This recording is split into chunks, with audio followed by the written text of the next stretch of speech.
Right-eo, time to revisit the facility in GTA Online. Do some math and see if it's still worth it.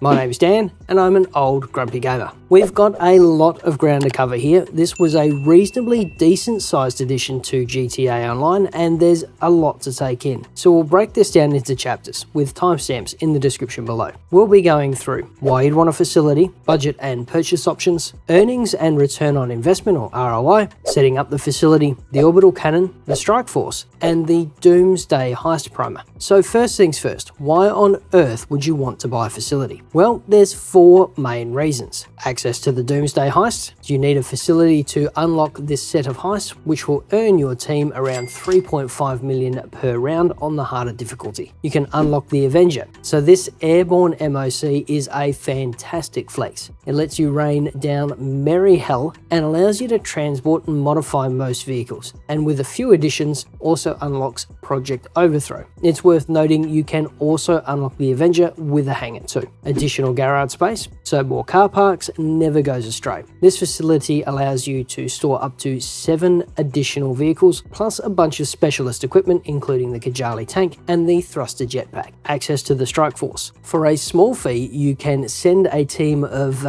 elite mercenaries after any player in free roam. Great for dealing with griefers or being a bit of a troll. And continuing with the trolling, access the Orbital Cannon. Possibly the most ridiculous weapon ever conceived in GTA's universe, allowing you to murk any other player on the map for the low cost of $750,000 per targeted round. On the money side of things, the facility business is similar to high-end apartments. The only way to make real money is the heists, and you can't do them solo. But if you have 3 mates you kick around with regularly, there's reasonable cash to be made. Don't get me wrong, it's not Kyo money, but it sure beats Fleecer. So with that in mind, playing with 3 experienced friends after a few rounds of the heists, so you get your head around the preps, the potential earnings are around $200,000 to $250,000 per hour per crew member. More on special event weeks. Of course, that also really depends on your experience, so don't quote me. Okay, so let's talk budget. To be able to start the Doomsday Heists using the facility, you need to be a VIP, motorcycle club president, or a CEO. Since VIPs no longer have the restrictions they used to, you no longer need to purchase an MC or an office, so that's a win. So let's take a look at the Maze Bank foreclosure website on your phone, and we have 9 facilities to choose from. Paleto Bay, Blaine County for $1,250,000. Mount Gordo, Blaine County for $1,465,000. Lago Zancudo near the Air Force Base at $1,670,000. Run Alternates facility at the Wind Farm for $1,855,000. Zancudo River for $2,100,000 even. Route 68 in the Grand Senora Desert for $2,312,500. It's a weird one. The Grand Senora Desert facility in Blaine County for $2,525,000. Sandy Shores for $2,740,000, and the Land Act Reservoir east of Los Santos for just shy of $3 million. Each of them has the same capacity and facilities: parking for 7 vehicles, storage for 5 specialist vehicles, including the Avenger and the Kajali, a media and seminar room for the heist startup, and more land than an American strip mall. So there's no difference there, making the only real difference travel distance and budget. If you're planning on grinding the heists a lot, then I'd recommend grabbing the Land Act facility, which is close to most of the preps, or the Run Alternates facility, which has great highway access. I ended up going with the Run Alternates because of the access to the main highway loop,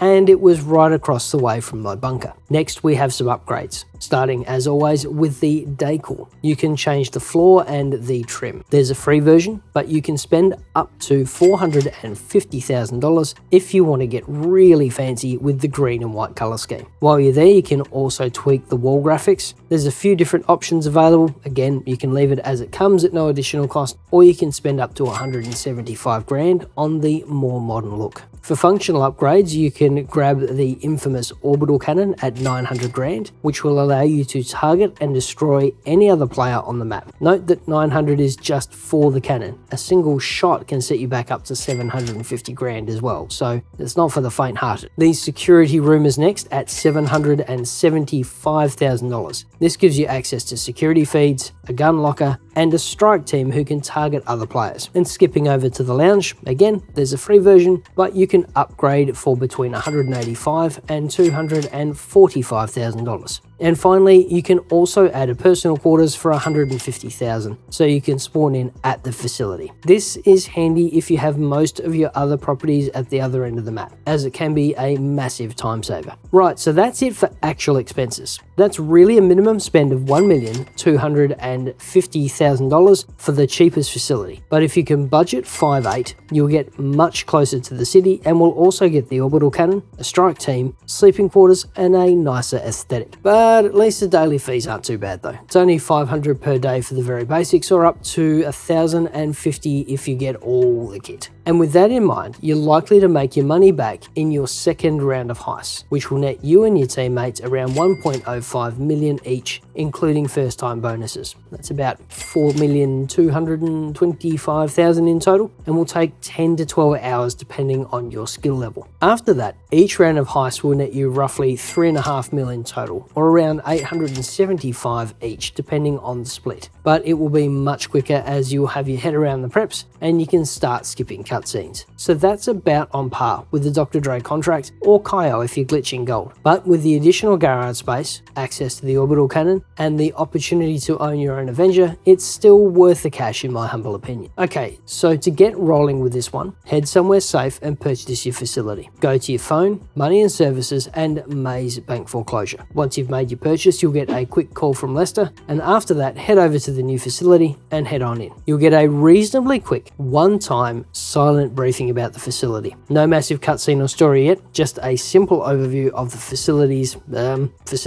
so pay attention. Once you're through the intro, feel free to have a wander around. This piece of real estate is vast, but surprisingly, there's not much in here, apart from the hangar. You've got a mechanics workshop at the back where you can mod an Avenger, thruster, or your weaponized vehicles, and through the main door on the northwestern side, you can access the lounge, sleeping quarters, and the heist preps. Also, you can find a minigun in the security office, which you can access and stock with ammo, even if you're not a level 120. So let's take a quick look at the Orbital Cannon first. From the main corridor off the hangar, head up close to the end and take a left through these slidey doors. Wander over, and when you get the prompt you can see top left, press the activate button and you'll go into targeting mode. We have three options here. Surveillance gives you a top-down view of the map in real time. This allows you to monitor anyone or anything on the map. You can't do any damage here, but if you work with a crew over Discord, this is a great way to coordinate free mode events, as it lets you work as Overwatch for a larger crew. Manual mode, which is a single shot for $500,000. This allows you to manually target a specific place. This could be a player, or you can center the camera in a group of players for a shot at killing a bunch of people in one go. Once you pull the trigger on this one, the money is immediately deducted from your account, regardless of the outcome of the shot. A complete miss will still cost you $500,000, so be sure. And finally, automatic mode, which is a more expensive shot at 750 grand, but is a guaranteed kill or your money back. If you're after a particular player, this guarantees you'll hit and destroy them if they're in the open. At the time of recording, if the cannon misses its mark and fails to kill any player, you'll get a full refund. This can be great for trolling God mode griefers, as you can keep orbing them and keep getting a refund. Just make sure there's no collateral damage or you'll do your cash. Next up, if you've gone for the option, is the security office and strike force. Again, from the main hallway, head left through these doors and go to the PC. Once that's active, you'll be able to set up a strike team and strike. Pick the level of skill you think will be required to do the job. Honestly though, for $5 grand for the top tier, why would you do anything else? Especially considering there's a 5-minute cooldown. Next, select the name of the player to target and finally confirm. And after that, you have the option to observe the action, which is kind of like a limited version of spectator mode. When the target dies, the screen cuts to black and drops you back to the facility's security office. And after 5 minutes, you can go back and do it again. Okay, one more major thing to cover, and that's the heist. the only way to actually make money with this property. I won't go through the setups or the actual job in this video, but there are links to comprehensive guides in the description below. Head to the main hallway again and run all the way to the end and make a right, where you'll find the main briefing room, a neat auditorium with some colossal screens. Once you step through the doors, you'll notice Avon Hertz sitting with Lester, and they'll both walk you through what's going on. This, like most other heist intros, is a bit of fun and contains some valuable information, so make sure you have a good 10 minutes and turn the sound up. Once that's done, character control will be restored and you'll be left in the planning room. Register as a VIP, motorcycle club president or a CEO, then keep an eye on the top left for the button prompts to fire up the first act. The early prep missions can be done solo if you like, but that second one with the Deluxos will really try your patience if you don't have at least one friend helping you out. But I won't spoil it for you. Just know this is a lot of fun and will keep you busy the entire weekend. And that's it. Thanks for watching. Stay safe, wash your hands, and we'll see you in the next video.